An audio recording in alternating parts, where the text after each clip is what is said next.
ማይ እንከሎ ኣብ ምድሪ ተመላለሰ ካብ መንበሩ ከየልገሰ ኣብ ምድሪ ቃል ወንጀል ብልሳኑ መሃረ ኣብ ሰማያት ይነቅሕ ኣብ ምድሪ ምስ ሰባት ይድቅስ። ሰላም ሰላም ተኸታተልቲ ጽላል ወይኒ ከመይ ኣለኹም ከመይ ቀኒኹም ኣነ እግዚኣብሔር ይመስገን ሰላም እየ። ከምታነ ሰላም ዘለኽዎ ሰላም ክትኮንለይ በዓልቲ ሙሉእ ተስፋየ ንመከሩ መን ይስዕሮ ንዝብል ሒዘ ቀሪበ ኣለኹ ንኽትከታተሉኒ ብትሕትና ይሓትት። ክርያላይሶን ባድነት ሲኦል ምእንታን ክገሃድ ሃብታም ኣምላኽ ኣብ ቤት ድኻ ሓደረ። ደቂ ሰባት ናይ ባህሪ ኣምላኽ ንምዃን ስለ ዘይተኻሎም ፍጹም ባህሪ ኣምላኽ ባህሪ ሰብ ለበሰ።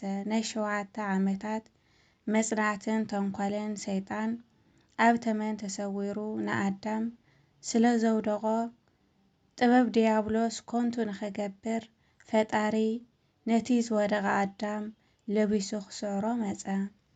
ኣዳም ብምኽሪ ሰይጣን ኣምላኽ ንምዃኑ ዝተመነየ ዕለት እግዚኣብሔር ግን ኣዳም ኣምላኽ ክኸውን ከም ዘይኽእል ፈሊጡ ኣምላኽ በቲ ኩሉ ዝኽእል ባህሪኡ ሰብ ኮይኑ ተገለጸ። ስለዚ ድማ እቲ ኣምላኽ ክኸውን ዘይከኣሎ ሰብ ኣምላኽ ብክህለቱ ፍጹም ሰብ ኮይኑ መጸ እሞ ኣብ ሰማያት ምስ ስሉስ ቅዱስ ሓደ ምስጋና ሓደ ኣምልኾ ሓደ ስግደት ዝቕበል ፈጣሪ ኮነ።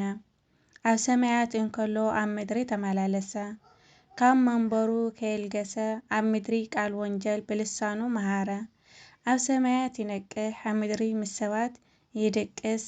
ኣብ ላዕሊ ኣብ መንበሩ ኣብ ምድሪ ግን ኣብ ኣድጊ ተወጥሐ። ኣብ ዝፋኑ ብፍርሃት ይሰግድሉ ኣብ ምድሪ ግን ፍጥረቱ ክደፍርዎ ሱቕ መረጸ።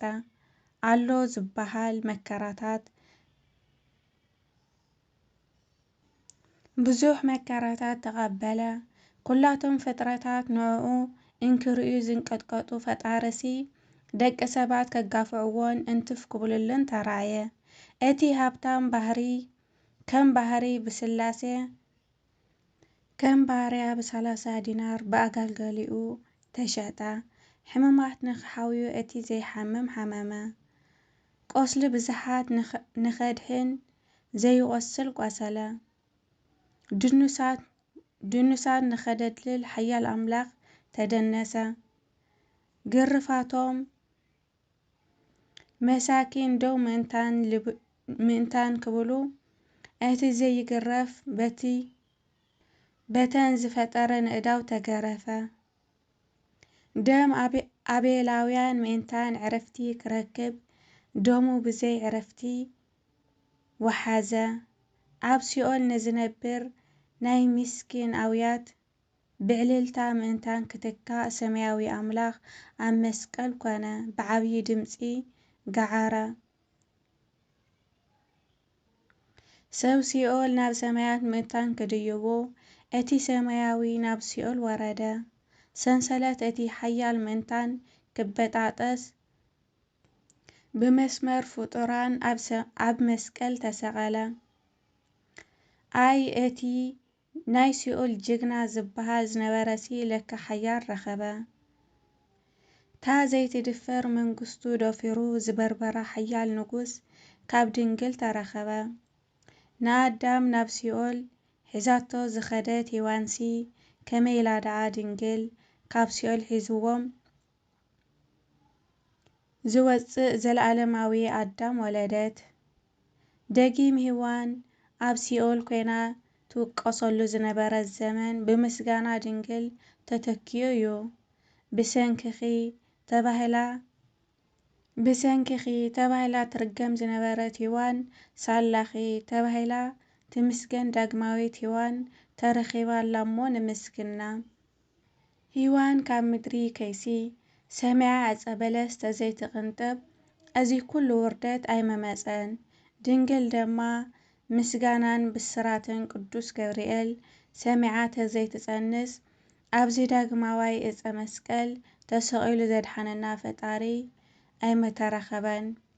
ስለ ኩሉ ነገር ግን ንፈጣሪ ነመስግን። ስለ ኩሉ ነገር ንድንግል ማርያም ንዕብያ ስለ ኩሉ ነገር በቲ ዘድሓነና ብደም ፈጣሪና ዝተቐደሰን ቅዱስ መስቀልን ንመካሕ።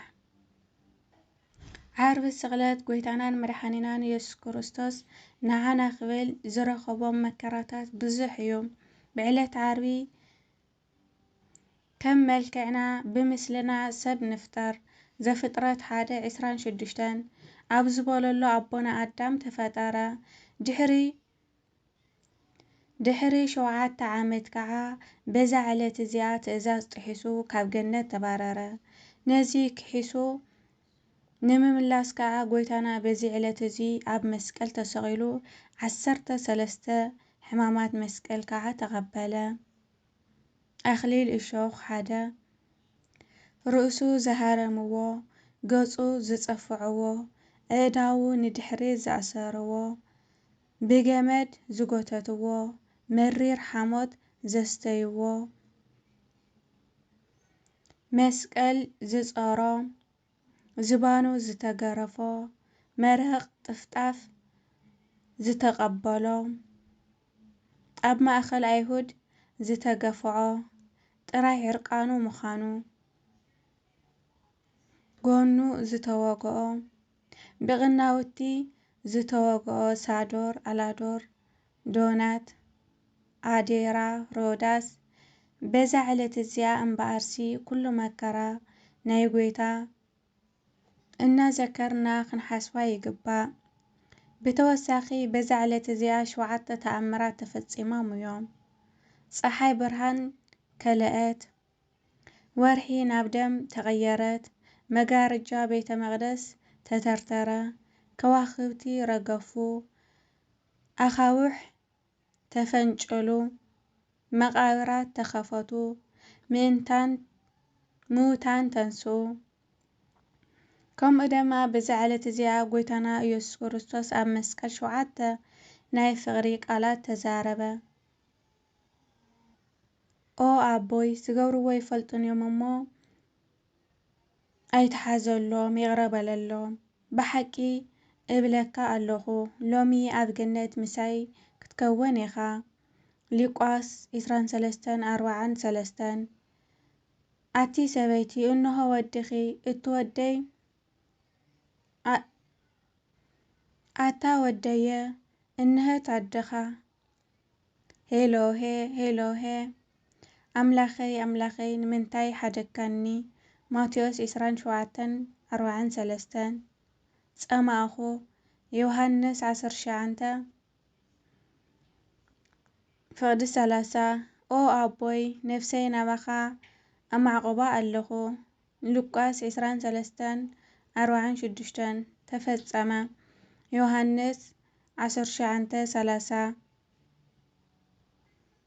ቅድሚ ስቕለት ጎይታ ብፍሉይ ከዓ ብሕጊ ሮማውያን ናይ በደለኛ መቕጽዒ ምልክት ስለ ዝነበረ መስቀል ጎይታ ብደሙ ቀዲሱ ናይ ምሕረት ናይ ህይወት ኣርማ ንዲያብሎስ መስዓሪ ስለ ዝገበሮ ብሞት ሰናይ ጽቡቕ ህይወት ስለ ዝረኸብና ጽቡቕ ወይ ናይ ሰናይ ትበሃል። ስብሐት ለአብ ስብሐት ለወልድ ስብሐት ለመንፈስ ቅዱስ ይኹን ኣሜን። እግዚአብሔር ኣምላኽ ብሰላም ንዘጽንሐና ሻ ዘሳዕዝያ ክብርን ምስጋና ይኹን። ንብርሃነ ትንሣኤኡ ብሰላም የብጽሕና።